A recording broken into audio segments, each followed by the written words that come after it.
నాకు మస్తు టెన్షన్ అవుతుంది రాజు. టెన్షన్ ఎందుకు సిరి? అన్నీ ప్రిపేర్ అయితేనే ఉన్నా. ఫిజికల్ టెస్ట్ కూడా మెరిట్తో పాస్ అయినా. ఇంకా టెన్షన్ ఎందుకు? నువ్వు ఎన్నిసార్లు ఈ రౌండ్ దాకా వచ్చిపోయినావు? ఒక్కసారి.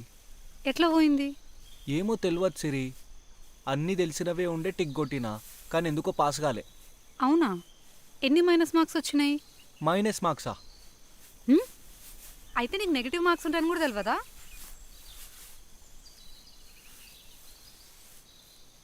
అయ్యో రాజు, ఇన్ని రోజులు బేసిక్స్ తెలవకుండా ఎగ్జామ్స్ రాసినావా? అయితే నీకు ముందు చెప్పాల్సింది ఇది. నువ్వు రాసే ప్రతిదానికి కరెక్ట్ అయితే ఒక మార్క్ వస్తుంది, రాంగ్ అయితే ఒక మార్క్ పోతుంది. ఒకవేళ ఆ క్వశ్చన్ వదిలిపెట్టినావు అనుకో మార్క్ రాదు, పోదు. అర్థమైందా? సో ఎగ్జామ్ ఒక 1 అవర్ ఉంటుంది. ఫస్ట్ 25 మినిట్స్ సివిక్స్ పేపర్ చూసుకో, తర్వాత హిస్టరీ, తర్వాత ఎకనామిక్స్. మళ్ళీ లాస్ట్లో అన్నీ ఒకసారి చెక్ చేసుకో. నీకు కరెక్ట్ అనిపించినవి మాత్రమే టిక్ పెట్టు. ఓకేనా? డౌట్ ఉన్నవి వదిలిపెట్టు.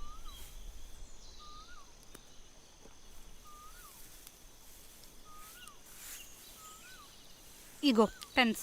ఎగ్జామ్ హాల్లోకి పోయినాక పెన్ను మర్చిపోయినా, షార్ప్నర్ లేదు, టెన్షన్లో చదువుకున్నవన్నీ మర్చిపోయినా అన్నావు అనుకో, అప్పుడు చెప్తాను ఈ పని. చేయి ముందుకు పెట్టు. ఎందుకు? పెట్టు. ఎగ్జామ్ హాల్లో టైం చాలా ఇంపార్టెంట్ నీకు. ఇది నువ్వు ఎగ్జామ్ రాసేటప్పుడు ఎవ్రీ 25 మినిట్స్కి అలారం వస్తుంది. ఆఫ్ చేసుకొని సబ్జెక్ట్ చేంజ్ చేసుకో. ఓకేనా? ఓకే. నువ్వు ఇన్ని సంవత్సరాలు చాలా కష్టపడినావు. ఈ ఒక్క ఎగ్జామ్ పాస్ అయితే చాలు.